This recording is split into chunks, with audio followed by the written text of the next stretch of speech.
So, like, if the Marshall Newman Amendment were up today, what would you? You know, I voted against the amendment in fall 2006.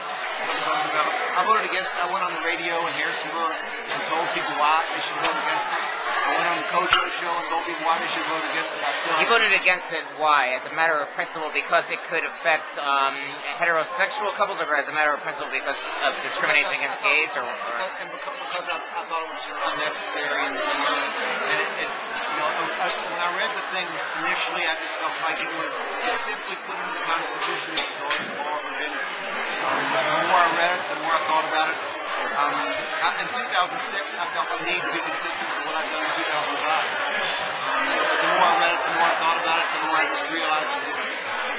So where do you like support? Oh, go ahead. In 2005, you ran better than the rest of the ticket in West Loop Route 29, and East Route 29, you ran below the rest of the ticket. Do you think the support of the Marshall Newman Amendment is what's possible? I don't know.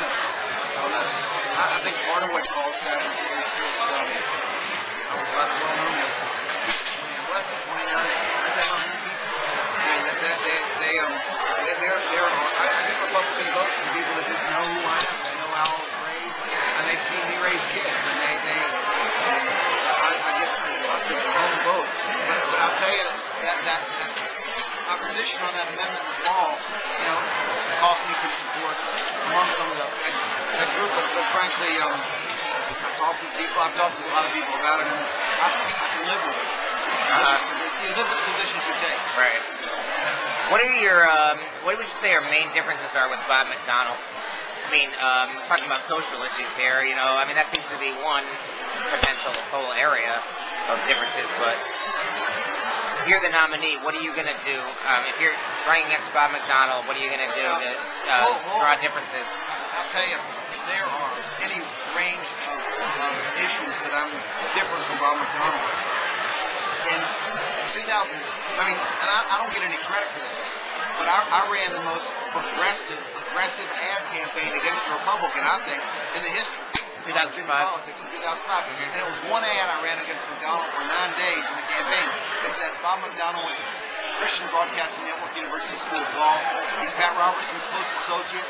He's against choice, even in the event of rape or incest. He's not for stem cell research. I'm Creigh Deeds. That's basically what the ad said. Okay. And you're the opposite on all those positions. Yeah. You're for stem cell research, and all the other things, all the other areas you mentioned. Look at the record. I would argue that of those of us who have a record on the issue of choice, I'm the most consistently pro-choice candidate in this race. More than really Brian or Terry. I'm not talking about anybody else. Well, anyone else in this race. All I'm saying is you're a smart guy. Do the research. I'll do that. Okay. Okay.